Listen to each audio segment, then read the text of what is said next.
Let's go. Special ಮಾದಲಿ.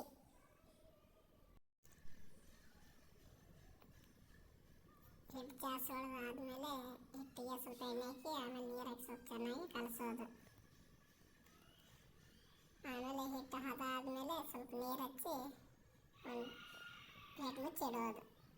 ಆಮೇಲೆ ಅದಕ್ಕೆ ಬೇಕಾಗಿರೋದು ತೆಂಗಿನಕಾಯಿ ಮತ್ತು ಬೆಲ್ಲ, ಜೀರಿಗೆ, ಸಾಸಿವೆ. ಆಮೇಲೆ ಚಪಾತಿನ ಸ್ವಲ್ಪ ದಪ್ಪದಾಗಿ ಮಾಡ್ಕೋಬೇಕು.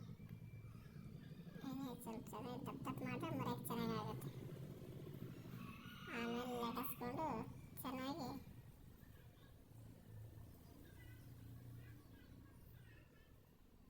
ಬೇಯಿಸೋದು. ಆಮೇಲೆ ಅದನ್ನು ಬಿಸಿ ಇರುವಾಗಲೇ ಚೆನ್ನಾಗಿ ಮುರಿದು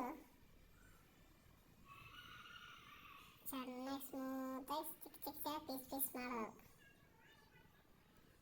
ಚೆನ್ನಾಗಿ ಪೀಸ್ ಆದಮೇಲೆ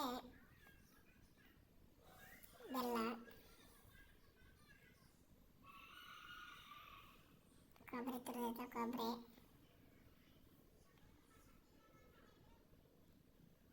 ಸ್ವಲ್ಪ ಎಲ್ಲ ಚೆನ್ನಾಗಿ ಹಾಕಿಬಿಟ್ಟು ಸೊಪ್ಪು ಕಾಳು ಹಾಕಿರ್ತೀವಲ್ಲ, ರೆಡಿ ಆಯ್ತು ಸ್ಪೆಷಲ್ ಉತ್ತರ ಕನ್ನಡ ಮಾಡಲಿ.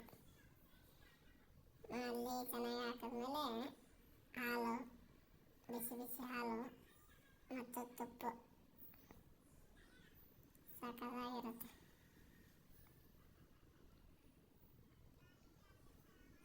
ಈ ಥರ ಊಟ ಸ್ವರ್ಗ ಥರ ಊಟ ಇರುತ್ತೆ. Thank you. ಸಬ್ಸ್ಕ್ರೈಬ್ ಮಾಡಿ.